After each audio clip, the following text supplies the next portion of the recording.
It's college football time in Boulder. So you know we've got to talk a lot about the presser from Coach Prime, who the starting quarterback is, and we'll talk a little NFL buffs in the NFL action here on the Prime Time for College Football podcast. Thank y'all for pulling up. I am your boy Jay. Thanks for joining us here on the YouTube channel and listening wherever podcasts are downloaded and listened to. Please go ahead and rate, review us, and give us 5 stars. We would love to get some love as we're going to build this bad boy out. Got my boy Dukes coming on very soon, so he's going to join us to talk about what's going on there in Boulder. He is there right now. He got to go through the presser, chopped it up with Prime, so he's going to drop a few nuggets or whatnot for you all to enjoy. So we appreciate all the love and support. So make sure you hit, like I said, that like, subscribe, and the bell notification. That way you don't miss any of the content. And with that, here's our boy Dukes. All right, we got our boy Dukes here. Dukes the Scoop out there in Colorado. This man's out here kicking it. Got to see Coach Prime's presser. We got to dive into the details on that and kind of how you feel. So make sure you hit the like, subscribe, bell notification on both channels here on Prime Time, as well as over at Dukes the Scoop. My man, how's the weather out there? That's what I want to know right now. Man, it's beautiful, man. About 72 to 73 degrees. Soft sunlight. It was indoor practice today, so I got on a hoodie and shorts, and I felt great. That's what I had on today. So, yeah, great football weather for sure. I'm about to say, yeah, this is football weather, man. This is the weather you want to play ball in, especially when you get, hot and sweaty and running around and stuff. So we won't get into all that crazy details. But no, Prime's presser went down. We got the announcement that everybody was waiting for, Dukes. Kaidon Salter is the starting quarterback. Talk to me. How you feel about it? I think it was one of those things where everybody was looking for. It was kind of anticlimactic, where people were thinking it was going to be just like this big, huge announcement. Coach Prime just walked in like, "Hey, y'all know K-Salt started. Everybody know it anyway." Like in a fashion that only Coach Prime can do. And yeah, I just think that when you talk about experience, and you're gonna see that across the country, I think the only one of those guys in that class who was a top 10 quarterback that'll probably start would be Bryce Underwood. After that, I think all of the rest of the guys, I don't think any of the other guys, Deuce Knight, Julian Lewis, Houston, Street, you just go down the list. Russell at Alabama. I don't think any of those guys are starting. And they're all immensely talented. So I just think that it was probably the right decision. But the interesting thing was Julian Lewis took a ton of reps at practice today. So Coach Prime, because he followed that by saying, um, Julian, you may see Julian Lewis this week. That's not just posturing. I Yeah. saw it today. Like, you don't waste that many first team reps on a quarterback that you don't think will play. And I saw it with my own 2 eyes. So um, kudos to Colorado for picking the starter, but knowing that you have somebody so talented that you have to continue to keep them sharp and keep them fresh, because there may be a situation that you use them in the game. And that's what it seems like. That, and Prime even said it. He said that the goal is to get Julian Lewis some time on the field as well, some playing time. But of course, the game itself is going to dictate it. And I don't care. I know that folks ain't going to probably like me saying this, but, Georgia Tech's going to be a formidable opponent.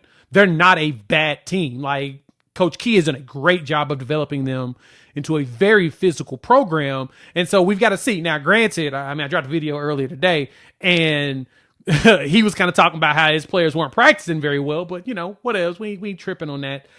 They'll get to where they need to, but as you said, it was very anticlimactic but yeah, we kind of expected that Kaidon Salter was going to be started. Why wouldn't you play the arm? Juju Lewis is very talented. We do know that, and we know that he's going to get the opportunity to ball long term here, but you got a redshirt senior. Why not take advantage of him being out there on the field? So I thought that was very interesting that Prime kind of walked in, completely addressed that immediately, and that was basically it. He didn't even go any deeper than that or whatnot. So we got the quarterback. We got an idea of what that looks like. From that presser, man, what jumped out to you the most when Prime was talking about this team? I would say how much he loves the team. I think even when you hear questions about what he thinks about the team, he is doubling down on what he said at the Big 12 Media Day, that this is a more talented team than last year. He said, "I know we had some really good guys. I know we had some really good players, but the sum of the group is better this year than it was last year." And I thought even going in the game week, his first game preparation without Travis Hunter, Shador, and Shiloh, Cam, Silman, Craig, when you think about those type of guys who garnered NFL interest, losing that many guys, you would think, and a Heisman Trophy winner, you would think there's no way that this would be a better team. But he is staunch in his belief that this will be a better team, and I thought that was surprising.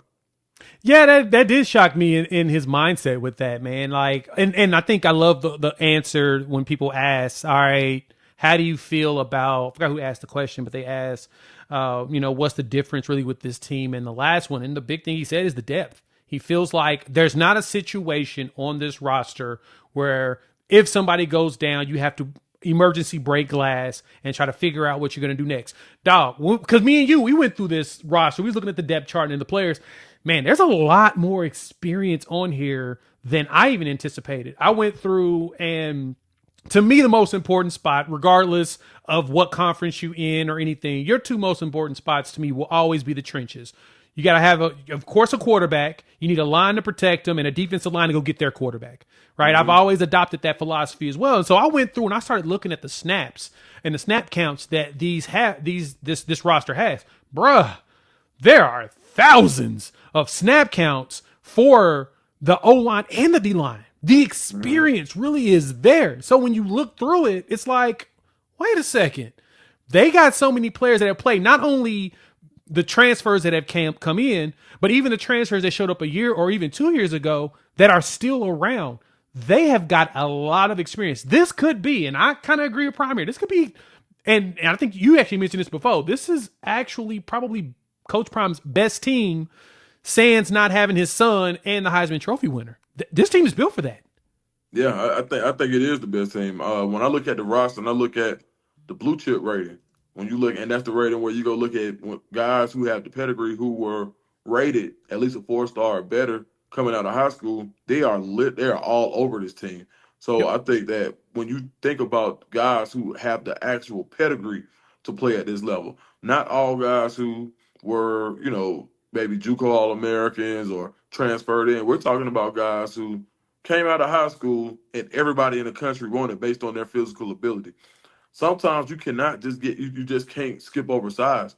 And I think when Nope. you look at Colorado having one of, I believe they're in the top 10 of biggest offensive lines when you look at the total depth of the entire unit. Top three, dog. I think Texas A&M is right above them or right below them. They got one other SEC team that's around them, but yeah, they're one of the biggest ones in the country. That's wild. Yeah, after losing Flapjack and Peyton Kirkland, and you Yeah. still, and now you get bigger on the offensive line, and you add more veteran leadership and add more starts. That's the crux of it. That's the part that really kind of drives that drives the car, the engine of the car. Is the fact that you didn't just get bigger, you got bigger with more experience. And I think by having that experience, offensive lineman goes down, you're putting another former starter in there. He goes down. You got a guy who started at Colorado still there. So I think by having so much experience, the team is built to last this year. Yeah, it is, and it's big. I think I saw it was an article over on SI, Colorado SI. They were talking about that in detail, and so I grabbed the depth chart, put the numbers together myself, and I'm actually going to look at this right now while we're talking. I'm looking at this, dog. That average, oh boy, they have a good average. Let's see, average around about 330 pounds on the opposite. That's huge. Like, you live in Atlanta. I'm down in Oklahoma. I keep up with SEC as much as Big 12. And I went through and looked, man, ain't very many SEC teams this big on the offensive line. And I think it was Adam Mustatiger over there from 247 was saying this is feels like the biggest line, him and Brian Howell, this is the biggest that they've ever seen a Colorado line in the years that they've covered the team. Dog, that's saying a lot. I mean, coming from Big 12 era, Pac-12 back to Big 12, that's huge. So because of that, now this feels like for Colorado, because the line is so big and it looks like it's a lot more experienced, the protection should be a lot better now in comparison, especially with Kaidon Salter out there, quarterback.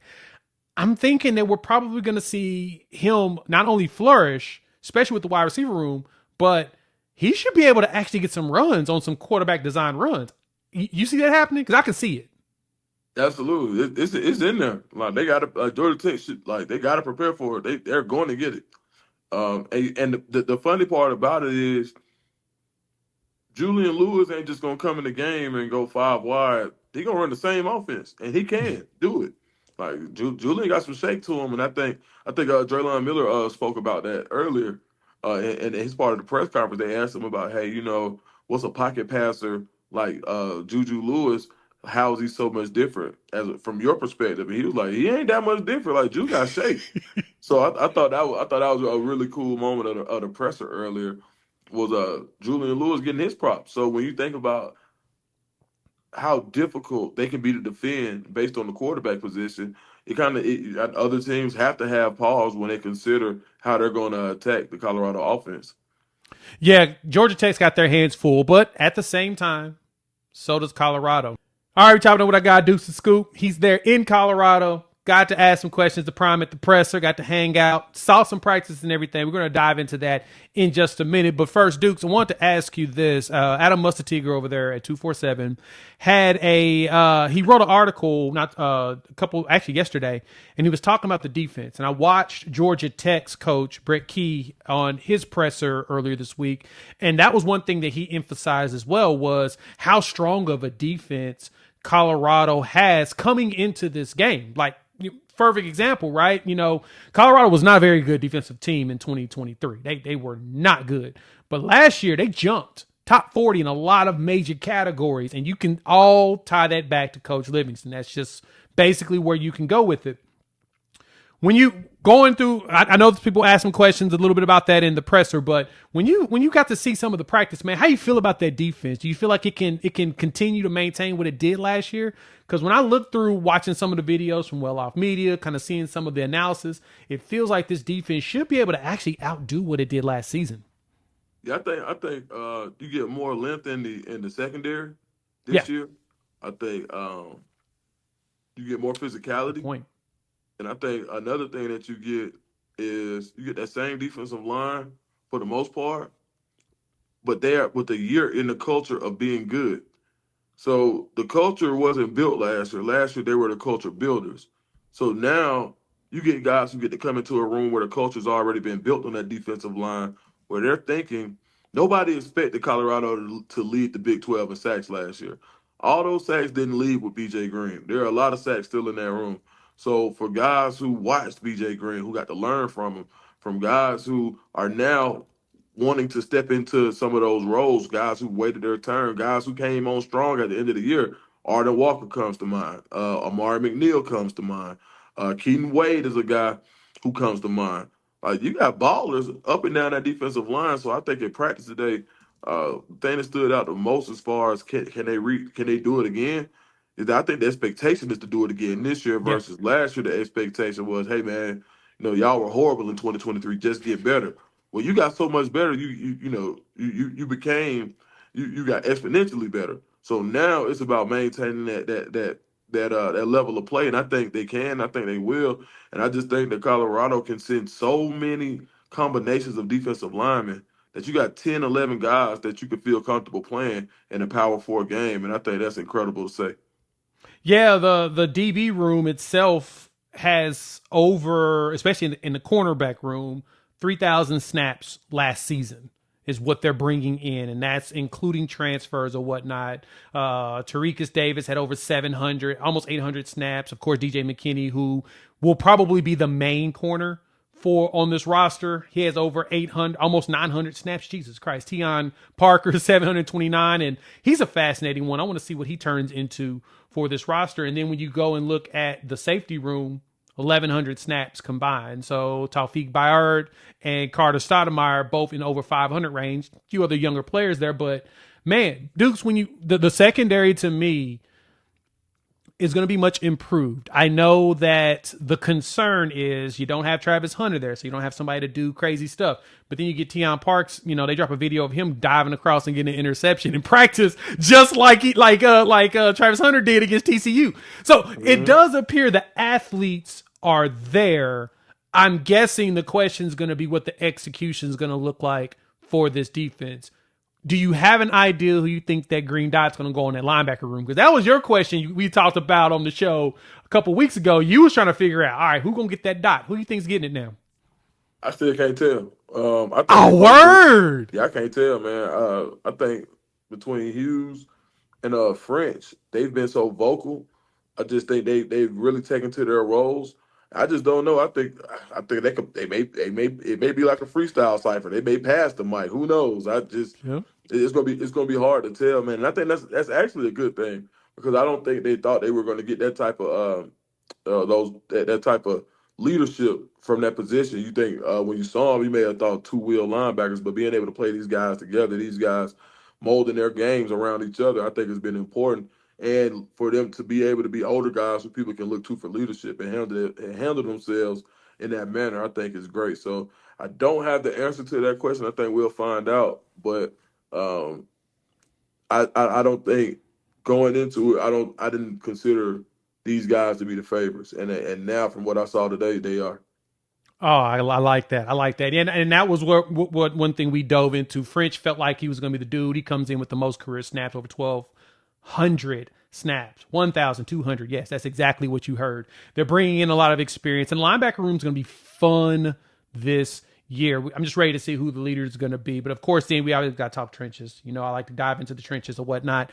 Mm-hmm. Curious. So let's dive into practice. Let's actually go into that. We're talking to Dukes to Scoop out there in Colorado, enjoying the beautiful football weather out there. Because this week it's beautiful across the country. I cannot wait. So glad we've got football. Now we can immerse ourselves and have no lives outside of ball going forward, bro. This is it. High school, college, we get to focus on, and NFL. When you was out there at practice, man, what areas did you get to see, and what jumped out to you? What got you excited about the Buffs going forward? I would probably say, mm, I would say the level of coaching that's going on, even when the plays are successful. I would say the way that guys really that the coaching staff is really teaching basic fundamentals even when they do great things. And I think that being able to shape guys and make sure they take care of the small things allows them to be more consistent. And I think that's why Colorado coaches take that type of approach to it that, hey, a guy made a catch. And Jason Phillips is saying you didn't look at the ball long enough when you made the catch. He did that to his top two, three receivers in a row. I'm like, okay, now this is high level. Because you're seeing guys make spectacular catches, and Coach Phillips still wants more of the fundamental, like, hey man, use both hands. Hey man, watch the ball all the way until you tuck the ball. Like these are things that sometimes you talk to a high school guy about, but they're drilling it home today in college because we don't want you to lose sight of what got you here. And just because the cameras are here, or just because you're an opportunity that you do have, that doesn't mean that you lose sight of what got you here and taking care of the fundamentals, because the fundamentals are what keep you consistent. So I think preaching consistency is something that I saw, and discipline, consistency and discipline. I think the discipline portion of it is going to be. I think Colorado still is focusing on as far as making sure that they don't lose the game because of yellow flags. Yeah, no, that makes sense. And as you say that, that's kind of funny because that's something that you heard from like the Belichick era there with the Patriots. And let me kind of, for the uninitiated, what I mean is those little things are always the things that cost you games. So when with Belichick and the Patriots in their big heyday, some of the things that they preached heavily on was, one, when you go through the end zone, you hold that ball all the way through till you get to the goalpost. Then you can drop it, do whatever you want to. Two, never stretch for extra yards, ever. Never stretch out because fumbles happen that way. And that's when people lose games. You fumble and it just flies out on accident because don't reach for the extra yards. Just you keep fighting for the next play type deal, right? And the other thing you mentioned, wide receivers, when you catch that pass, watch the ball go in. Watch it go in, tuck, and make sure you don't try to run before you catch it. You know what I'm saying? That to me is one of the little fundamentals you try to teach in high school, in college, and you hope it sticks. But that was one thing. Those are the things that Belichick were known for, and his staff was known for teaching, because those are the little things that cost you games. And I love hearing that this staff is focused on the mindset of, hey, Don't do the stupid stuff that's going to cost you a play or cost you a possession or force a turnover that could have been prevented. Like especially if you trying to run before you catch the pass. That's like the Cardinal sin we all see on the field when it happens. You like, dog, you turned your head and you had a touchdown, and it only happens when a touchdown is available. It seems like you Right. got a wide open field every time you turn and drop, and he's like, I didn't watch it all the way in. I could have been gone. And us as fans are like, bro, that was touchdown. What are we doing here? So that's like always a You funny piece. got to make So, them two. I preach this even to my son now. You got yep. to make them two separate transactions. He's 11, and when they throw him a bubble, sometimes he's already trying to figure out what he's going to do. His plan for upfield. Well, they're not the same transaction. You don't catch and then figure it out. They're two separate transactions, and you got to continue to make those transactions separate. Catch the ball, then score it. Then you're trying to get upfield. But I think it's just something that happens to the best of us. Even when we play flag football, it's just a natural. It's just a natural occurrence. But you got to practice that out, and I think that's what Coach Phillips is doing. You have to practice what feels natural out of your habits and create new ones. And I think that's what he's trying to do, no matter the talent level. Yeah, I like that. That's what you want, and that to me feels like it's leading the program in the right direction. Like I said, culture building, building the proper tendencies, building the proper habits. That stuff translates and follows you throughout your entire life. That makes you think about life in a different aspect of making sure you're process driven more than anything. I know, I think it was Josh Pate was talking about not too long ago on Bussin' with the Boys was talking about how a Saban seminar is what changed his life because that was Saban's focus was make sure that you're process oriented, have goals, but focus on the process first. And when you follow the process, the goals usually always are the output. But speaking of the stupid stuff, man, we're going to talk a little football before I let you go. Because I know you got to get ready to get on a flight and get yourself home. Dukes, yeah, Shiloh got himself in a little bit of trouble. Fighting people. Granted, I saw the video. I watched the footage. You could tell that he was being antagonized. Of course, he made the mistake of making a punch, so I'm not going to even defend that. But he gets cut by the Bucks. What's the likelihood you think they're going to pick him up for the practice squad? Because I kind of have a feeling that somebody, if not them, will put him on the practice squad. Yeah, I think Shiloh did enough to get a look, and I think that's all you want is a look. But I Yep. think Coach Prime said something so important today is that man, the Sanders gonna be all right no matter what they do. I know we're just talking football, but I just think it goes without saying. I think sometimes we put so much pressure on guys, and for a guy like Shiloh who went out, gave his all, was excited about the opportunity, never cried about it, was just excited to be there. I think that's gonna carry him a long way, and I do think somebody else will give him a look. And so now that Shador's on the roster, him, Dylan, or whatnot, Dylan had his good output in the last game, which, you kind of expected. Shador had his good one. He didn't have his best one in that last game, but Dylan didn't have a good one in before. I mean, regardless, I think this was the best statement that was made about all of this. No matter who the quarterback is in this situation, Dylan, Joe Flacco, or even Shador, the Browns ain't putting no quarterback or no player in a good position to perform on this offense whatsoever. And even though Stefanski's a pretty solid offensive mind, it don't feel like they're doing anything to put them in a good moment. Am I crazy? No, I think I think they did do some things to put. So this is what I saw that stood out about the Shador thing, and I'll say it again. I just think that I saw rollouts to the left for Dylan Gabriel. Um, and I thought that was really important. That was telling, right? That how much of the game plan was built for him. They moved the pocket around, knowing Mm-hmm. that the pass rush that the Rams had, they probably had some better guys. So regardless of second or third string, I think moving the pocket is what helped Dylan Gabriel. I think if you done some of that same thing with moving the pocket to the right for Shador, maybe you would have got some of those same results, but you didn't. And I just think they had two different calls. I think where Shador only thing Shador did wrong, in my opinion, is just like you can't be Superman, especially and you can't. I hate to say it. I ain't gonna say this. I really want to say something, but I'm not gonna say this. What I'm going to say is that Shador, protect yourself, throw the ball away. That's it. That's all. And I think that may have been a bigger test, but I think his performance said a lot about his comfortability knowing that he was on the roster. Yeah. I think that if he would, I think some of those chances that he took by not throwing the ball away or taking the check down, I think a lot of that had to do with he knew he was there, so he had the ability to try to make something happen instead of just having, just getting rid of the ball. So I think going forward, you'll see Shador. I doubt you see him do that if he gets a game opportunity. I doubt you see him take a 24-yard sack.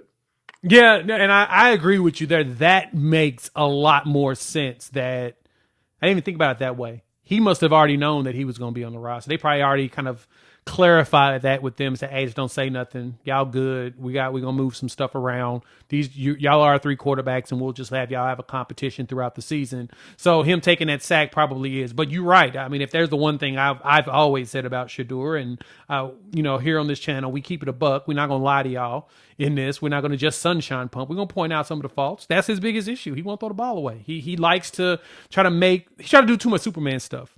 Mm-hmm. And now you're in a league where you don't need to be doing that, dog. Just And to be honest, get rid of it. I mean, the last pass that got dropped, he was Superman. Yeah, So fair. You're fair. so it's kind of like, all right, if that becomes a touchdown, which it should have been, because there was a lot of real estate behind that guy. Then what do you say? But I just think at this point, you just don't even give him that part of the game, Shador. Um, there's gonna be an opportunity. There's gonna be a time for it, but it's all good. So yeah, I think he'll be fine, man. And him being solidified on the roster, I think was big for his confidence as well. Yeah, like he said, his job is to prove prove myself right, not prove y'all wrong. And he's done that. He's on the roster. Now we just got to wait and see what the end result looks like. All right, I'm gonna let you get going, man. It's almost what 2:00 your time. You got to get yourself together, man. Dukes, thanks for pulling up per the usual. People, make sure you go check him out. Dukes the Scoop here on YouTube. Follow him on X at Dukes the Scoop. He's always got the good stuff. Man, I appreciate you taking some time before you travel out. No, for sure, man. Appreciate you, brother. Hey, I'll be on this channel soon, so make sure you check us out or whatnot. But yeah, we'll dive more into what's going on, preparing for the Georgia Tech game. Me and him are gonna be going and chopping it up. So make sure y'all tune in. We'll talk soon.